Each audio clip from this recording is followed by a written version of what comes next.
오늘은 지금은 각성이 필요한 때, 자다가 깰 때라고 하는 제목으로 정확하게 한 달 전에 10월 26일에 종교개혁 주일에 했던 같은 본문의 말씀입니다. 지금은 어떤 때요? 자다가 깰 때, 각성이 필요한 때다. 여러분, 버킷리스트라는 말을 들어본 적 있나요? 버킷리스트. 이 말은 죽음을 앞둔 사람이 죽기 전에 꼭 하고 싶은 일을 적은 목록, 이걸 버킷리스트라 그렇게 말하고 있습니다. 여러분들 죽기 전에 꼭 어디 하고 싶은 일들이 아마 있을 것입니다. 여행을 간다든지 뭐 어떤 일을 한다든지 드라마나 영화나 그리고 다큐멘터리에서 가끔 버킷리스트를 실천에 옮기는 모습을 보게 됩니다. 이와 같은 자세가 우리 성도에게도 필요한 것입니다. 우리가 세상을 살다 보면 가끔 정신이 번쩍 드는 때가 있지요. 그 가운데 하나는 매년 한 번씩 겪는 연말의 충격이 아닌가 싶습니다. 이제 12월 한 달에 남은 달력을 보면서 야, 벌써 세월이 이렇게 갔구나. 내 나이가 벌써 몇 살이지. 정말 빠른 것 같아. 이런 독백을 마음속에 주고받으면서 충격을 받는 때가 있습니다. 이것은 어떻게 보면 자연스러운 현상이라고 말할 수가 있겠지요. 12월만 남은 있는 달력에서 나뭇잎처럼 우수수 떨어져 나가는 시간들의 소리들은 쓸쓸하면서도 그립고 애틋한 여운을 남기고 있습니다. 연말이 되면 누구나 공감할 수 있는 어떤 감정이 담겨 있다고 생각을 합니다. 그래서 우리는 이제 한 달 남은 우리는 올해 자신을 다시금 돌아볼 수 있는 좋은 기회로 만들 수가 있는 것입니다. 한 해를 보내는 그 시점에서 그동안 내가 참 잘 살아왔는지, 영적으로 건강한지, 혹은 내가 하나님 앞에 부끄럽지 않은지, 취해야 할 것과 버려야 될 것이 무엇인지 돌이켜보는 것은 대단히 중요한 일이라고 할 수가 있습니다. 오늘 11절 말씀을 보면 이렇게 기록이 되어 있습니다. 또한 너희가 이 시기를 알거니와 자다가 깰 때가 벌써 되었으니, 너희가 이 시기를 알거니와 자다가 깰 때가 벌써 되었다. 자, 우선 여기선 직접적인 메시지를 한번 살펴보려고 합니다. 본문 자체가 전해주는 메시지가 뭘까? 우리가 살고 있는 이 시기는 영적으로 말하면 한밤중이라고 말할 수 있죠. 밤중, 캄캄한 밤이다라고 생각합니다. 사람들의 마음이 온통 자기 자신에게 쏠려 있죠. 돈에 쏠려 있고 쾌락에 쏠려 있는 그 한밤중의 상태가 오늘 우리가 살고 있는 현실이라고 말할 수가 있습니다. 그래서 어떻게 하면 많이 쌓아놓느냐, 어떻게 하면 많이 즐기느냐가 사람들의 마음을 온통 사로잡고 있어요. 그래서 13절에 보면 영적으로 한밤중에 사는 사람들이 범하는 죄들이 기록되어 있습니다. 그들이 추구하는 나쁜 거 6가지가 기록이 되어 있죠. 먼저 방탕이 기록되어 있습니다. 낮에와 같이 단정행하고 방탕. 방탕이 뭘까요? 여러분, 글자 그대로 밤거리를 난장판으로 만드는 추태, 그게 방탕이죠. 우리는 그런 것들이 어떤 모습인지를 너무나 잘 알아요. 바로 술 취하는 거. 이런 술 취함은 우리 한국 사회에서 치유가 거의 불가능할 정도로의 병으로 이미 자리 잡고 있습니다. 여성이나 남성이나 나이에 관계없이 모두가 다 술판. 세계에서 가장 많은 양주를 수입하는 국가, 우리 대한민국이지요. 악명 높은 별명을 얻은 지도 오래전에, 이미 오래전에. 여러분들 술 취한 것을 이해하거나 동정하려고 하지 마십시오. 끊어야 되는 거지요. 끊어야 되는 거. 그러나 사람들은 술을 끊지 못하고 점점점 취해만 가는 모습을 여러분 보지 않습니까? 방탕이죠. 그 다음은 음란이란 문화 있어요. 음란. 음란은 금지된 침상에 오르는 악한 행위를 말하고 있습니다. 오늘 우리 사회를 보세요. 여러분 10대라고 거룩하나요? 10대, 30대, 50대 구별이 없어요. 이 시대는 얼마나 더럽고 악한 짓을 공공연히 하는지 모릅니다. 배웠든 안 배웠든 상관없이 음행이 자행되고 있습니다.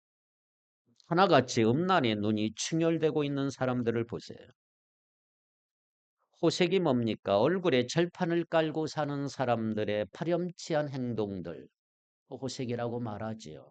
요즘에 TV에서 신물나게 보는 얼굴들, 그런 사람들의 모습이 바로 이 호색이란 말이죠.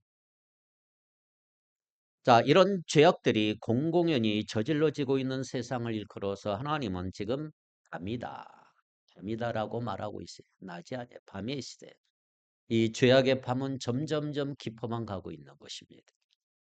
그러나 여러분, 밤이 깊을수록 밝아오는 새벽의 빛이 따라온다는 사실을 아십니까? 밤이 깊을수록 이 여명의 빛이 뒤따라오는 것입니다. 이것은 영적인 진리에도 그대로 통하고 있는 거예요. 그래서 성경은 이렇게 말합니다. 이제 우리의 구원이 처음 믿을 때보다 가까이 왔습니다. 그 말은 이제 밤이 깊으면 깊을수록 구원은 더 가까이 왔다 이 말이죠. 경찰들이 주로 새벽 3시에 음주운전 단속을 나간다 그럽니다. 그때쯤이면 술 취한 사람들이 귀가하려고 밖으로 쏟아져 나옵니다. 왜 새벽 3시 이후에 난장판을 벌일까? 새벽이 가까우기 때문입니다. 밤이 깊으면 깊을수록 새벽은 가까이 오고 있는 거예요. 오늘 우리에게 이 어두운 밤을 보내는 아픔도 있지만 그러나 그 반면에 구원이 다가온다는 희망이 있습니다. 그럼 이 구원에 대해서 다시 한번 확실히 이해할 필요가 있지요, 여러분. 자, 구원은 과거 시점에서, 첫째로 과거 시점에서 구원을 말할 때는 이미 우리는 구원을 받았다. 여러분 이미 구원을 받은 줄 믿습니다. 우리는 이미 예수를 믿고 중생 거듭남을 받아서 하나님의 자녀가 된 줄 믿습니다. 묻습니다. 여러분 구원의 확신이 있습니까?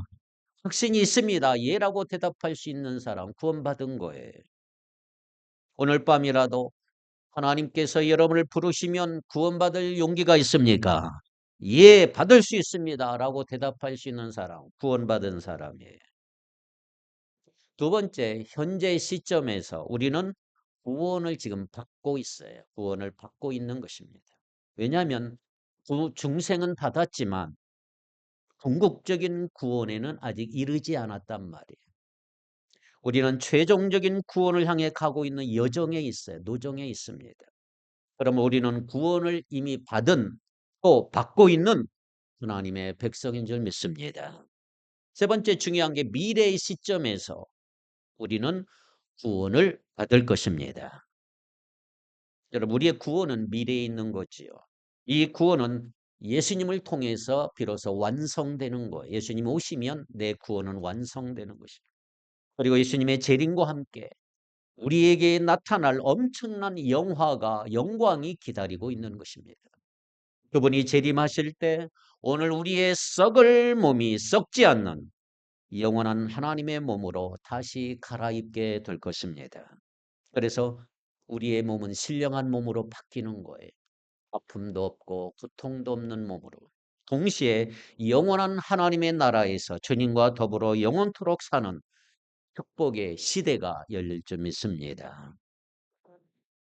그래서 오늘 본문에 보면 우리의 구원이 처음 믿을 때보다 가까웠습니다. 이렇게 말씀하고 있는데 이 구원은 예수님의 구원을 말하고 있는 거예요. 동시에 예수님과 함께 영원히 사는 하나님의 나라로 새 몸을 입고 들어가는 것을 말하고 있는 거죠. 여러분 그 엄청나고도 황홀한 영화와 영광이 지금 우리 앞에 가까이 오고 있는 것입니다. 그러므로 이 세상이 이렇게 어둡다 할지라도 밤이다 할지라도 우리가 결코 낙심하지 않는 이유는 뭘까요? 아무리 어두워도 결국 이 어두움이 우리의 구원을 빨리 단축시켜 주기 때문입니다. 우리 가운데 정욕의 잠을 자는 사람은 없을 거예요. 방탕하고 술 취하고 음란하고 호색하고 시기하고 쟁투하면서 정신없이 밤거리를 헤매는 인생을 사는 사람은 믿는 자들은 별로 없어요. 그러나 한 가지 주목할 사실을 기억하셔야 합니다. 자, 오늘 이 로마서는 바울이 쓴 이 편지의 수신자는 누굴까요? 이 편지를 받은 사람. 로마서를 쓴 사람은 바울인데 이 로마서를 받는 사람, 수신자가 누구냐? 술 먹고 비틀거리는 세상 사람이 아니라 예수 잘 믿는다고 소문난 로마 교회 교인들이에요. 로마 교인들에게 지금 편지를 보내고 있는 거예요. 그들을 향해 지금은 잘 때가 깨었다라고 말하고 있는 거죠. 다시 말하면 교회를 다니는 우리에게 주시는 말씀이라는 거예요. 세상 사람들처럼 깊은 정욕의 잠을 빠진 자는 없을지라도 이 어두운 밤의 영향을 받아서 애매모호한 삶을 살 수 있기 때문에 주시는 경고의 말씀이다 말이죠. 그래서 우리는 예수로 그리스도 예수로 옷을 입어야 하는데 어떻게 보면 정욕의 옷도 같이 입고 있는 거예요. 그리스도의 옷을 입었는지 정욕의 옷을 입었는지 깊은 잠을 자는 사람인지 꾸벅꾸벅 조는 사람인지 구별하기가 어려운 이종 생활을 할 수 있기 때문에 바울은 이 말씀을 오늘날 성도들에게 주는 것이고 우리 모두에게 주고 있는 거예요. 그러므로 나는 정욕적인 생활을 하지 않아 나와 관계없는 말씀이야 이렇게 생각하지 마시고 혹시라도 나도 세상의 영향을 받아서 돈을 사랑하게 되고 쾌락을 사랑하고 자기 자신만을 사랑하는 정욕의 잠을 자고 있지는 않은지 한번 돌아보셔야 합니다. 오늘 우리가 신앙생활하면서 어정쩡하면 안 돼요. 하나님이면 하나님, 바알이면 바알, 귀신이면 귀신. 여러분 위에는 한복을 입고 아래는 양복을 입어서 한번 생각해 보세요. 옛날에 70년대, 60년대 보면 교회에 그렇게 오는 사람이 있었어요. 너무 못 살고 이러니까 위에는 양복 입고 밑에는 한복 입고 또 위에는 한복 입고 밑에는 양복 입고 막 겹쳐 오는 사람들이 있어요. 여러분 한복이면 한복이고 양복이면 양복이어야 합니다. 그리스도로 옷 입었으면 그리스도인 사람답게 살아야 합니다. 정욕으로 옷을 입었으면 아예 세상 사람답게 생활해 버리면 되는 거예요. 이것도 아니고 저것도 아닌 어정쩡한 모습으로 하면 안 된다. 이것을 경고하고 있는 거예요. 누가복음 21장 34절에 보면 예수님 똑같은 경고를 하고 있죠. 누가복음 21장 34절 시작. 너희는 스스로 조심하라. 그렇지 않으면 방탕함과 술 취함과 생활의 염려로 마음이 둔하여지고 밖에 그날이 덕과 같이 너희에게 임하리라. 아멘. 너희는 누굴까요? 너희는 스스로 조심하라. 예수님이 말씀하셨어요. 너희는 제자들을 말해요. 제자들. 또한 예수 믿는 우리 모두를 향해서 말세 시대에 이런 일이 난다. 말세를 놓고 하시는 말씀이에요. 어두운 밤이 짙어가는 시간에 우리에게 하시는 말씀이에요. 너희는 스스로 조심하라. 그렇지 않으면 방탕함과 술 취함과 생활의 염려로 마음이 둔하여지기 때문에 밖에 그날이 어떤 날이지? 예수님 오시는 날과 같이 너희에게 임하리라. 예수님 재림하시는 날이 갑자기 깨오기 때문에 술 취하지 마라. 방탕하지 말라. 생활의 염려에 마음을 뺏기지 말라. 경고하고 있는 것입니다. 왜? 우리도 그렇게 될 수 있기 때문이에요. 이 말씀은 남의 이야기가 아니라 바로 내 이야기, 우리 이야기란 말이에요. 요즘에 여러분 세상적으로 재미있게 사는데 마음이 자꾸 끌려다니나요? 돈을 쌓는데 재미 붙여 신경을 곤두세우나요? 여러분 위험한 것입니다. 여러분 주일날 교회 와서 예배는 드릴지 몰라도 잘못하면 잠을 자거나 꾸벅꾸벅 졸 수가 있는 거예요. 정욕의 옷을 입은 사람이 될 수가 있다 이 말이에요. 그래서 올해를 여러분 보내면서 만에 하나라도 나에게 이런 잘못된 부분이 있다면 스스로 자신을 흔들어 깨워야 되고 하나님 앞에 회개하는 시간을 가지셔야 합니다. 그럴 때 비로소 우리는 새로워질 수 있음을 믿습니다. 어떻습니까? 여러분들이 정말 주님만 사랑하십니까? 주님의 나라를 기다리고 있나요? 주님을 위해 헌신하려는 뜨거운 마음과 열정이 여러분에게 있나요? 그렇다면 여러분들은 그리스도로 옷 입은 사람들이라고 말할 수가 있어요. 내가 어느 쪽에 해당하는지 자신들을 돌아보는 시간이 될 수 있기를 바랍니다. 이것이 본문이 주는 직접적인 메시지라고 할 수가 있어요. 두 번째, 이 본문이 우리에게 주는 간접적인 메시지가 뭐냐? 원래 뜻은 아니지만 본문을 읽으면서 연상되는 여러 가지 진리가 있어요. 오늘 본문이 간접적으로 시사하는 진리. 11절을 다시 한번 읽어봅니다. 11절 시작. 자다가 깰 때가 벌써 되었으니 이제 우리는 우리의 구원이 처음 믿을 때보다 가까웠습니다. 아멘. 자, 우리가 이 말씀을 묵상해 보면서 연달아 깨닫게 되는 진리들이 얼마든지 많이 있어요. 너희가 이 시기를 알거니와 자다가 깰 때가 벌써 되었다. 이는 이제 우리의 구원이 처음 믿을 때보다 가까웠다. 자, 여러분 지난 한 해 동안 평범하게 반복하면서 보낸 365일을 보세요. 물론 이제 한 달 남았지만 아쉬움이나 후회가 없었는지 한번 돌이킬 필요가 있어요. 자는 사람처럼 한 해를 내가 보냈는지 혹은 깨어있는 사람처럼 한 해를 보냈는지 우리 자신을 돌아보자 이 말이죠. 이런 각성은 소망 있는 미래를 꽃피우기 위해 꼭 필요한 것입니다. 자, 세 가지 생각해 보면 좋겠어요. 첫째로, 내가 얼마나 성실하게 살았는지를 반성해 보셔야 합니다. 내가 얼마나 성실하게 살았는가. 매일매일 최선을 다해 인생을 살았는지를 한 해를 점검해 보셔야 합니다.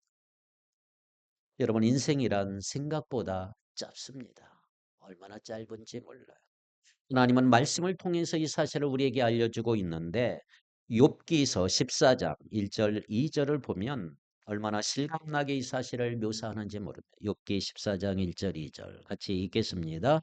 여인에게서 태어난 사람은 생애가 짧고 걱정이 가득하며 그는 꽃과 같이 자라나서 시들며 그림자같이 지나가며 머물지 아니하거늘. 아멘.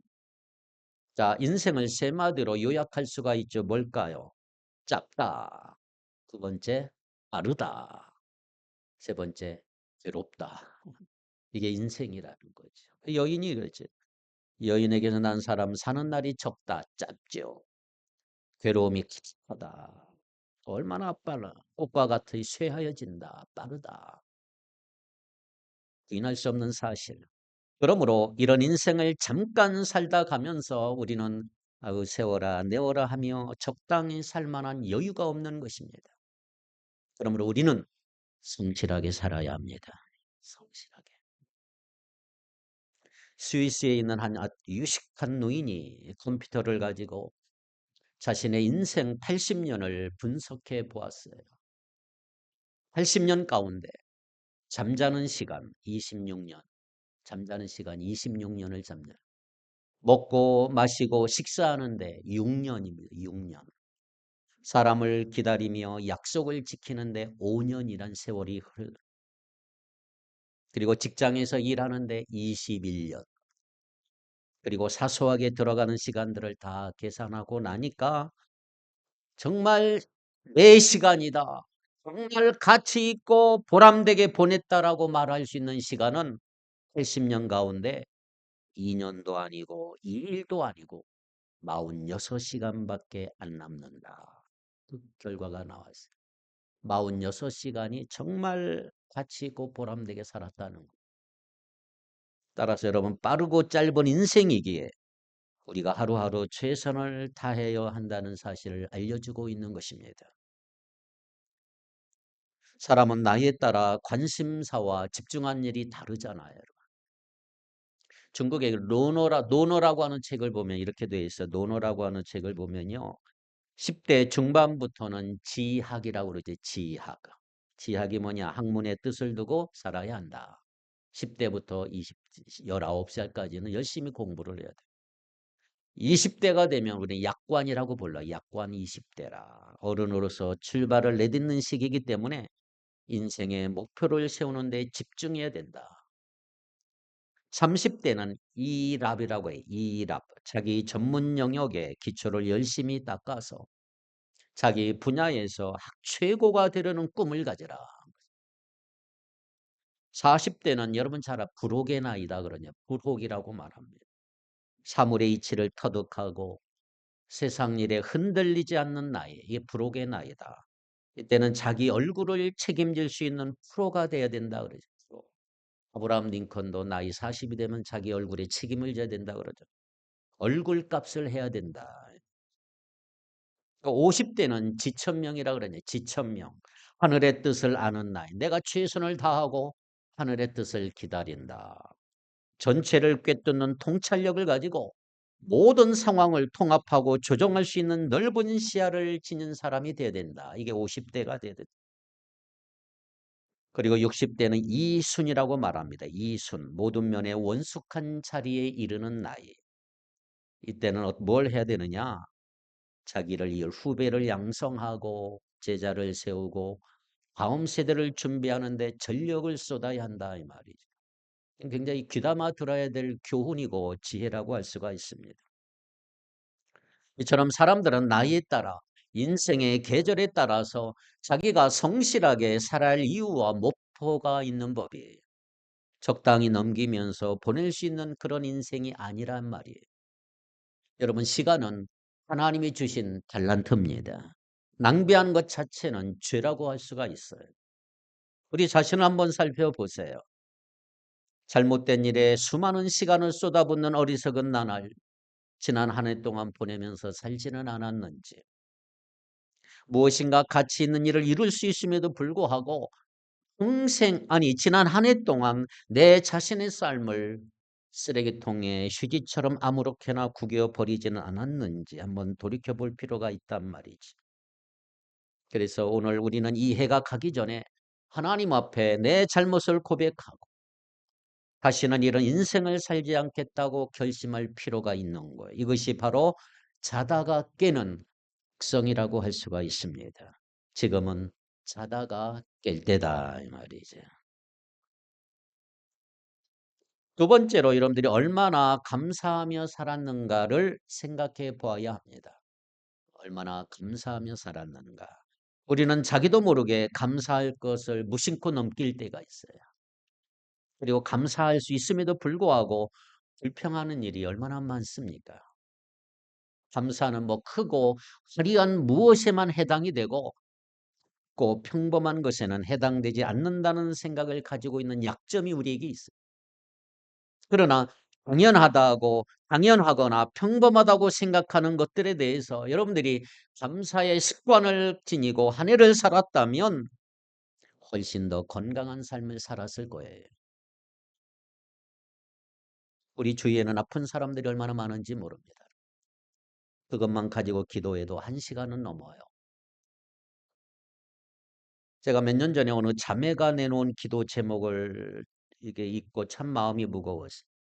이 자매의 기도 제목은 이래요. 저는 변비가 심해서 화장실에 들어가서 어떤 때는 2시간 동안 씨름할 때가 있습니다. 그런데도 마음대로 안 돼요. 고통스러울 때가 있어요. 저를 위해 기도해 주십시오. 그때 그 기도 제목을 읽으면서 저는 강한 충격을 하나 받았어요. 아, 정말 화장실에 들어가서 감사할 것이 한두 가지인가. 이런 자매를 생각하면 감사할 일이 얼마나 우리에게 많은지 몰라요. 그럼에도 불구하고 우리는 모든 것을 당연하게 생각하고 감사하지 않아요. 화장실에 앉아서도 불평하는 마음과 생각을 가지고 시간 보낼 때가 얼마나 많습니까? 당연한 것 중 한 가지라도 감사하면 내 삶이 바뀔 수 있을 텐데 그렇지 못한 것이 오늘 우리의 모습이라고 말할 수가 있는 거예요.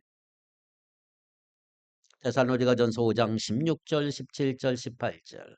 자, 우리가 잘 아는 말씀 한번 읽어봅시다. 시작. 항상 기뻐하라. 쉬지 말고 기도하라. 범사에 감사하라. 이것이 그리스도 예수 안에서 너희를 향하신 하나님의 뜻이니라. 아멘. 하나님의 뜻이 뭐예요? 항상 기뻐하고 쉬지 말고 기도하고 범사에 감사하는 이것이 그리스도 예수 안에서 너희를 향하신 하나님의 뜻이다. 여러분 범사에 감사하라 명령하죠. 항상 기뻐하라 명령하잖아요. 쉬지 말고 기도하라 명령하잖아요. 그런데 중요한 것이 이 세 가지가 나란히 온다는 거예요. 나란히. 이유는 뭐냐? 세 가지가 서로 맞물려 있는 진리이기 때문에 그래요. 어느 걸 하나 떼어놓고 생각할 수 없다 이 말이에요. 범사에 감사하는 사람의 마음속에 기쁨이 나오는 거예요. 범사의 모든 일에 감사하는 것은 우리가 기뻐할 수 있는 능력의 원천이 된다 이 말이에요. 그래서 우리가 감사하면 그 마음에 기쁨이 솟아오르게 돼요. 그러면 모든 은혜가 하나님께 온 것인 줄 알게 돼요. 쉬지 않고 하나님께 기도하고 찬송하는 사람이 되는 것입니다. 따라서 범사에 감사하고 항상 기뻐하고 쉬지 말고 기도하는 것은 같이 따라다니는 거예요. 같이 따라다니는. 오늘 우리가 이 말씀대로 살았다면 한 해 동안 얼마나 풍요로운 삶을 살았을까 한번 생각해 보십시다. 작고 하찮아 보이는 하나하나에 당연하게 여겨지는 그 하나하나에 감사의 리본을 타는 사람의 그 풍요로움을 누가 앗아갈 수 있을까요? 그의 소박한 기쁨을 누가 방해할 수 있을까요? 그의 행복을 누가 짓밟을 수가 있을까? 오늘까지 살아오면서 오늘 우리 자신을 한번 생각해 보십시오. 기쁘고 행복하게 보낼 수 있었던 나날인데 내가 감사가 부족해서 무심하거나 어둡게 또는 불평, 불만을 가지고 보내진 않았는지. 만일 그런 날들이 있었다면 다시 한번 내가 각성할 필요가 있다. 마지막 이제 12월 한 달 남은 기간에 유종의 미를 거둘 내가 다시는 이렇게 바보스러운 인생을 살지 않겠다고 하는 사고를 정리할 필요가 있다 이 말이에요. 감사하는 자만이 누리는 그 행복 가운데 살지 못하고 여전히 환경의 노예가 되어서 비참해지는 사례가 얼마나 많은지 모릅니다. 우리 모두 지금은 자다가 깰 때인 줄 알고 각오를 새롭게 할 수 있기를 바랍니다. 세 번째로 이제 얼마나 남을 위해 살았는가도 생각해 보셔야 합니다. 얼마나 남을 위해 살았는가. 여러분 아무리 성실하고 감사가 넘치는 삶을 살았다 할지라도 자기만을 위해 살았다면 그것은 의미를 잃어버린 텅빈 인생이라고 말할 수가 있습니다. 우리가 남을 위해 무엇인가를 하는 삶이어야 의미 있고 보람된 알찬 인생이 되는 것입니다. 이런 삶을 살아야 짧은 인생을 길게 살 수가 있는 거예요. 그러나 나만을 위해 나만을 생각하여 살면 그것은 텅빈 인생이 될 수가 있어요. 아무것도 없는. 그래서 오늘 우리가 그런 인생을 살지 않았는지 조용히 성령의 조명 아래에서 우리 자신을 조명할 필요가 있고 돌아볼 필요가 있어. 내가 남을 위해 사는 삶을 살면 나도 행복해지고 나를 보는 다른 사람도 행복해진다 이 말이죠.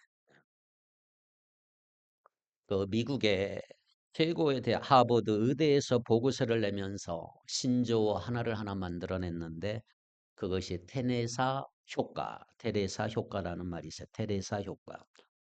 인도의 성녀 테레사 수녀에 대해서는 이미 잘 알고 있지요. 하버드 의대에서 테레사 수녀의 그 헌신적인 봉사 활동을 전부 연구하는 중에 이 말이 생겼어요. 그 의미는 뭐냐 하면 이렇습니다. 우리가 테레사 수녀처럼 남을 위해 헌신적으로 봉사하고 사는 사람을 보면 또 그런 사람을 생각하면 자기도 모르게 기분이 좋아진다. 야, 나도 저렇게 하고 싶다라고 하는. 그래서 자신까지도 착해지려고 하는 마음이 몸에 영향을 주어서 내 신체 내 바이러스와 싸우는 면역 물질인 IgA라는 물질이 많이 분비가 된다는 거예요. 그래서 테레사 수노처럼 남을 위해 사는 사람 생각만 해도 내가 영향을 받는다는 거지. 야, 저 사람 멋지게 사는 거 나도 그렇게 살고 싶다. 그런 사람 보기만 해도 내 마음이 착해지고 그것이 몸에 영향을 주어서 면역체가 생겨나므로 건강해진다. 이것이 테레사 효과라고 말합니다. 그 사람만 생각하면 야, 저런 사람이 있다니 인생 살만하구나. 정말 살맛이 난다는 생각이 드는 그리고 그런 사람, 그런 생각을 하면 내 마음도 착해지는 것처럼 느껴지는 거잖아요. 야, 비록 그 사람만큼 살지는 못해도 그렇게 살아보려고 노력하는 마음이 우러러 막 나오는 거예요. 자연히 그것이 내 몸에 영향을 주게 되어 있는 것입니다. 그것이 바로 테레사 효과라고 말하고 있습니다. 제가 오래전에 얘기지만 2001년도 조선일보에 기록되면 이런 내용이 기록이 되어 있어요. 2001년도 조선일보에 보면 실화 나오죠. 충남 공주의 어느 파출소에 근무하는 이훈규라고 하는 경장의 이야기가 나와요. 이훈규 경장. 지위가 경장 순경이지요. 북봉이 얼마나 어려운 생활을 하겠습니까? 순경 월급이 얼마 안 돼요. 20평 남짓한 작은 주택에 몇 명이 살았느냐? 장인, 장모, 자기 부부, 5살 난 쌍둥이, 그리고 갓 태어난 아들 몇 명이 살아요? 7식구가 삽니다. 7식구. 그런데 한 번은 이 순경이 동네 문제 있는 집안을 찾으러 돌아다니 어느 집을 찾았어요. 초등학교에 다니는 나이에 남매가 사는 집인데 부모는 도망가고 없어요. 조사해 보았더니 이 아이들이 호적도 되어 있질 않아요. 출생신고를 하지 않아서. 버려진 아이들. 부모도 없이 살고 남의 집을 다니며 훔쳐먹다가 경찰에 신고가 들어와서 이 순경이 찾아온 거예요. 순경이 가서 보니까 이 남매가 그날따라 찬물에 라면을 불려서 먹고 있는 거예요. 얼마나 비참한지. 이 순경이 가서 한마디도 못하고 그냥 돌아왔어요. 그리고 돌아와서 자기 아내를 붙들고 이렇게 말을 하는 거예요. 여보, 그 아이들이 너무나 불쌍한데 우리 집으로 데리고 와서 키웁시다. 이 말도 안 되는 소리에 아내가 벌쩍 튀었어요. 얼마나 힘듭니까? 그게 가능합니까? 그런데 그 아내가 남편의 마음을 읽었어요. 저 남편이 이런 말을 하는데 이유가 있다. 마음을 읽고 자꾸 마음이 캥긴 나머지 남편이 출근한 다음에 직접 아이들이 사는 집으로 몰래 가서 봤어요. 가서는 아무 말 못하고 돌아오면서 내내 울었다는 거예요. 이 아내가. 남편도 착하지만 아내도 얼마나 착합니까?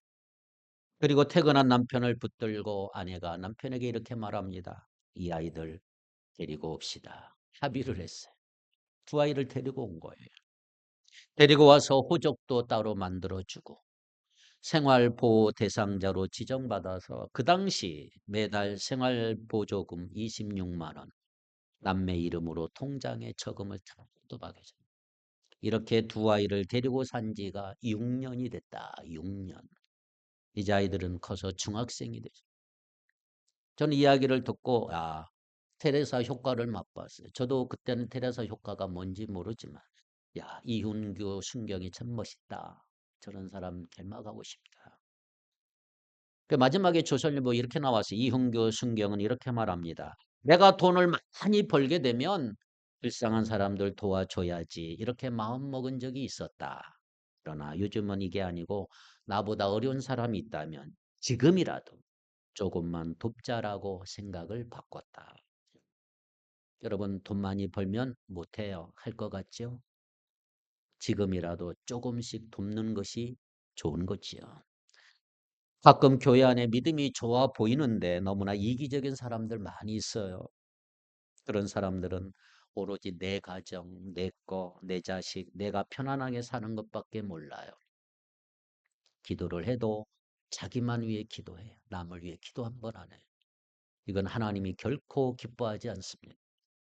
고린도전서 10장 33절 말씀을 여러분에게 꼭 주가 여러분들이 꼭 한번 외웠으면 좋겠어요. 집에서. 고린도전서 10장 33절 시작. 나와 같이 모든 일에 모든 사람을 기쁘게 하여 자신의 유익을 구하지 아니하고 많은 사람의 유익을 구하여 그들로 구원을 받게 하라. 아멘. 한 번 더 합시다. 시작. 나와 같이 모든 일에 모든 사람을 기쁘게 하여 나의 유익을 구치 아니하고 많은 사람의 유익을 구하여 그들로 구원을 받게 하라. 아멘. 예수님이 말씀하신 거예요. 나와 같이 모든 사람을 기쁘게 하라. 나의 유익을 구하지 말고 많은 사람의 유익을 구하여 저들로 구원받게 하라. 이게 여러분의 소원이 되기를 축복합니다. 우리 예수 믿는 사람들의 특징은 뭐냐 하면 예수님을 본받아야 되고요. 남을 위해 살려고 하는 그 애틋한 마음을 가진 데 있는 거예요. 우리가 예수 믿으면 나 자신만을 생각하던 그 생각의 틀, 고정관념, 감옥에서 자유하게 되는 거예요. 자유하게 되는 거예요. 그리고 남을 위하려고 하는 자세를 가지고 하루하루 사는 것이 정상이라고 말할 수가 있는 거지. 좀 더 우리 마음을 나 중심에서 그런 사람 중심으로 바꾸어 놓는 거, 이것이 얼마나 중요한지 모릅니다. 자, 한 해를 돌아보십시오. 얼마만큼 남을 위해서 그리고 남을 위해라는 마음가짐으로 하루하루 보냄이 알찬 삶을 살았는지. 만약 그렇지 못했다면 이 시간 성령께서 우리 마음을 감동하소서. 다시는 그런 어리석은 생활, 텅 빈 인생을 살지 않겠다는 각오를 새롭게 하는 여러분 되기를 바랍니다. 이것이 자다가 깨는 자의 삶인 줄 믿습니다. 우리는 정욕의 잠을 자서도 안 됩니다. 깨어야 합니다. 이제 우리의 삶을 돌아보셔야 합니다. 잘못된 것이 있으면 고치고 각성해야 된다 이 말이에요. 얼마나 성실하게 사셨나요? 얼마나 감사하며 사셨습니까? 얼마나 남을 위해 살았나요? 이 사실을 하나하나 점검하면서 이제 마지막 한 달 남은 이 과거, 이 12월 한 달 우리 자신에게 잘못된 부분이 있다면 깨어나기를 바랍니다. 다시는 그런 삶을 반복하지 않겠다고 새로운 삶을 새롭게 추구할 필요가 있는 거예요. 이럴 때 하나님은 우리에게 복해 주실 줄 믿습니다.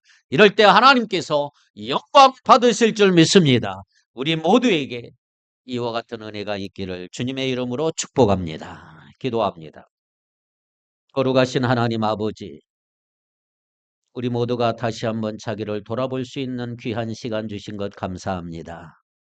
우리가 이 어두운 밤과 같은 세상을 살면서 세상 사람들처럼 정욕의 옷을 입고 잠을 자지 않았는지 돌아보기를 원합니다.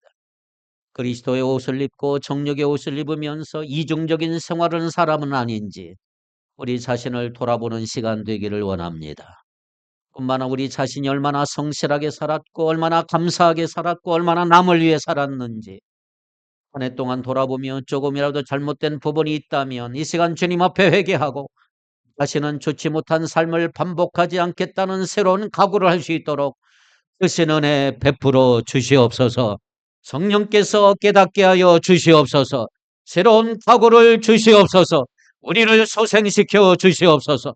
우리 모두가 자다가 깬 사람처럼 새로운 삶을 다시 시작할 수 있도록 주여 인도하여 주시옵소서. 예수님의 이름으로 기도하옵나이다. 아멘.